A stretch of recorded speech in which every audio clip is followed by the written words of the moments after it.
16 مہینے رہی ہے، وہ اپنی کارکردگی کیسے بہتر کرے گی یہ میری سمجھ سے باہر ہے۔ تو آپ کو لگتا ہے کہ تحریک انصاف ابھی تک کہہ رہی ہے ہم بائیکاٹ نہیں کریں گے، لیکن کیا بائیکاٹ کر سکتے ہیں خان صاحب؟ جی الیکشن کا بائیکاٹ کر سکتے ہیں، ہر کوئی شخص بھی کر سکتا ہے، اور اگر انہوں نے بائیکاٹ کر دیا تو پھر الیکشن اور متنازع ہو جائیں گے، بدقسمتی سے الیکشن متنازع بن جاتے ہیں۔ اور آپ نے لیکن دیکھا ہوگا کہ walkover بھی پچھلی تو جو دیں گے۔ پارلیمان تھی جہاں اپوزیشن موجود نہیں تھی، اس کے اندر کوئی ماحول ہی نہیں تھا پارلیمان والا، وہاں پر کوئی ڈیبیٹ نہیں ہو سکتی تھی، کوئی میننگ فل کرٹیسزم نہیں تھا، تو وہ پارلیمان بھی مفلوج ہو جاتی ہے ایسے حالات میں۔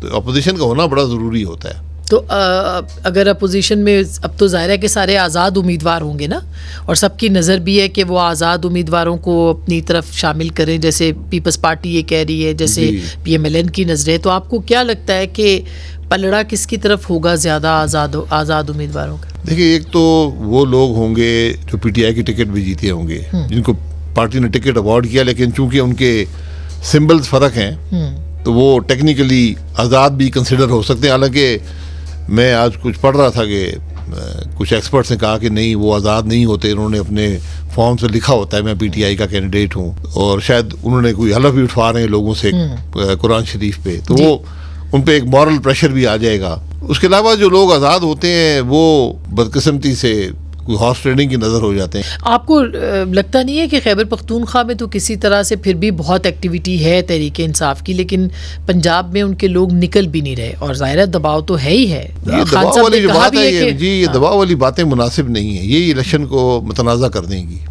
یہ چیزیں ختم ہونی چاہیے۔ دباؤ جو بھی ڈال رہے ہیں جس کو بات کو ختم کریں، ورنہ الیکشن بہت متنازع بن جائیں گے۔ اگر کسی نے کوئی جرم کیا ہے تو اس کو گرفتار کر لیں، لیکن یہ جو الیکشن کیمپین ہی نہ ہو، یک طرفہ الیکشن کیمپین ہو، تو یہ الیکشن کو اس میں اب 15 دن رہ گئے، آپ دیکھ لیں کوئی کیمپین ہے ہی نہیں۔ اسلام آباد میں دیکھ لیں کوئی کیمپین نہیں ہے، پنڈی میں نظر نہیں آتی کسی حلقے میں۔ لیکن سرویز کہہ رہے ہیں کہ جی پی ایم ایل این نے گین کیا ہے، میاں صاحب کی واپسی کے بعد ان کی 36% ان کی مقبولیت بڑھی ہے۔ نہیں، میں یہ سرویز آتے ہیں، مختلف سرویز ہوتے ہیں، اس میں کچھ حقیقت بھی ہوتی ہے۔ فرق پڑا ہے ان کے آنے کے بعد؟ آپ کو کیا لگتا ہے؟ دیکھیں میں کچھ کہنے سے قاصر ہوں، میں تو الیکشن نہیں لڑ رہا، لیکن جب ایک پارٹی نظر ہی نہ آئے تو پھر دوسری پارٹی یقیناً گین ہی کرتی ہے۔ ایک تاثر پیدا ہو جاتا ہے کہ وہ تو ہے ہی نہیں موقع پر۔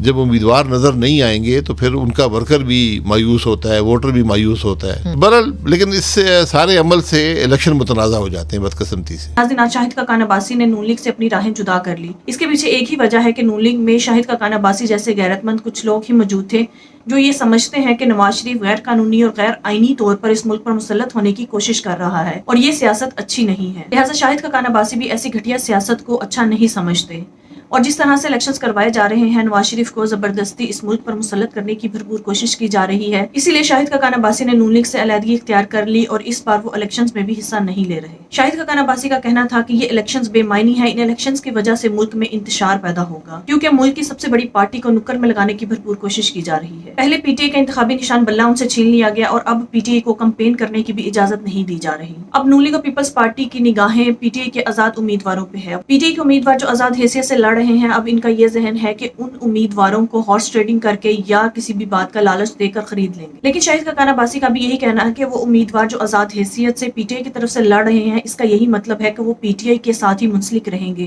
اور انہیں پی ٹی آئی کے ساتھ منسلک رہنا بھی چاہیے، کیونکہ انہوں نے اپنے نامینیشن پیپرز میں پی ٹی آئی کا حوالہ دیا ہے، تو اس کا مطلب یہی ہے کہ وہ پی ٹی آئی کے امیدوار ہیں۔ ان کے انتخابی نشان الگ الگ ضرور ہیں، لیکن اس کا مطلب یہ ہرگز نہیں کہ وہ بالکل ہی آزاد امیدوار ہیں۔ لیکن ناظرین، آپ کو نون لیگ اور پیپلز پارٹی کی گندی سیاست کا تو پتہ ہی ہے کہ وہ کس طرح سے لوگوں کو عہدوں کا لالچ دے کر، پیسوں کا لالچ دے کر یا بلیک میل کر کے کسی بھی طرح سے وہ دوسری پارٹیز کے لوگوں کو توڑتے ہیں، تاکہ وہ کسی بھی طرح سے غیر قانونی طریقے سے اس ملک پر مسلط ہو سکیں۔ لیکن یہ گندی سیاست اس بار نہیں چلے گی، کیونکہ پی ٹی آئی سے لوٹوں کا اور لوٹا گریسی کا خاتمہ ہو چکا ہے۔ اب جتنے بھی لوٹے ہیں وہ یا تو آئی پی پی کا حصہ ہیں اور یا پھر نون لیگ کا۔ اب بظاہر تو پی ٹی آئی سے منافقین اور لوٹوں کا خاتمہ ہو چکا ہے، اور امید ہے کہ جتنے بھی اس وقت پی ٹی آئی کے امیدوار ہیں وہ عمران خان کے ساتھ اور اس کی پارٹی کے ساتھ مخلص ہوں گے، وفادار ہوں گے۔ ناظرین، شاہد خاقان عباسی کا بھی یہی کہنا تھا کہ نواز شریف کو تو کھلی چھوٹ دی جا رہی ہے کہ وہ جیسے مرضی کمپین چلا سکتے ہیں، جیسے مرضی انتخابی مہم چلا سکتے ہیں، جبکہ دوسری طرف ملک کی سب سے بڑی پارٹی کو نکر میں لگانے کی بھرپور کوششیں کی جا رہی ہیں۔ شاہد خاقان عباسی کا بھی یہی کہنا تھا کہ 9 مئی کی آڑ لے کر یہ پی ٹی آئی کے ساتھ زیادتی کر رہے ہیں، کیونکہ 9 مئی کسی ایک پارٹی کی طرف سے نہیں بلکہ انفرادی طور پر اس میں افراد ملوث ہو سکتے ہیں۔